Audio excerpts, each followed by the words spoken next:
UPPSC LT grade भर्ती 2025 में negative marking है या नहीं?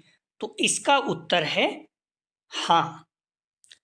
यूपीपीएससी एलटी ग्रेड भर्ती 2025 की प्रारंभिक परीक्षा में नेगेटिव मार्किंग है, जिसमें प्रत्येक गलत उत्तर के लिए 0.33 अंक यानी 1/3 अंक काटे जाते हैं। इसका मतलब है यदि आप 4 प्रश्न को हल करते हैं, 3 प्रश्न आपके गलत हो जाते हैं तो एक सही प्रश्न भी आपका कट जाएगा।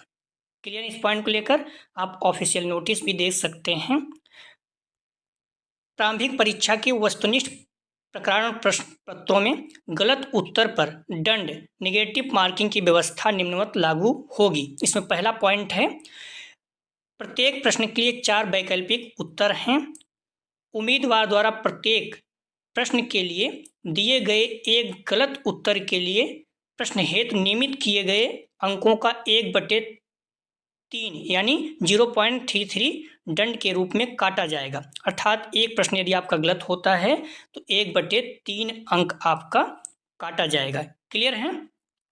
दूसरा पॉइंट है, यदि कोई उम्मीदवार एक से अधिक उत्तर देता है तो इसे गलत माना जाएगा।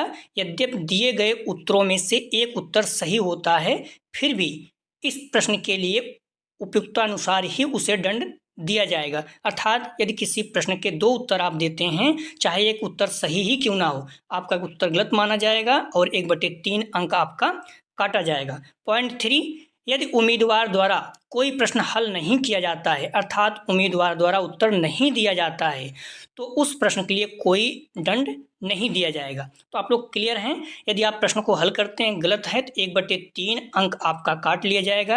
यदि किसी प्रश्न के 2 उत्तर देते हैं फिर भी वो गलत माना जाएगा, अर्थात 1/3 अंक आपका काट लिया जाएगा। तो आप लोग क्लियर हैं? तो जो भी समय बचा हुआ है आप लोग ज़्यादा से ज़्यादा रिवीजन कीजिए, अपने आप पे विश्वास रखिए, सफलता निश्चित रूप से आपको मिलेगी। एग्जाम की शुभकामनाएं।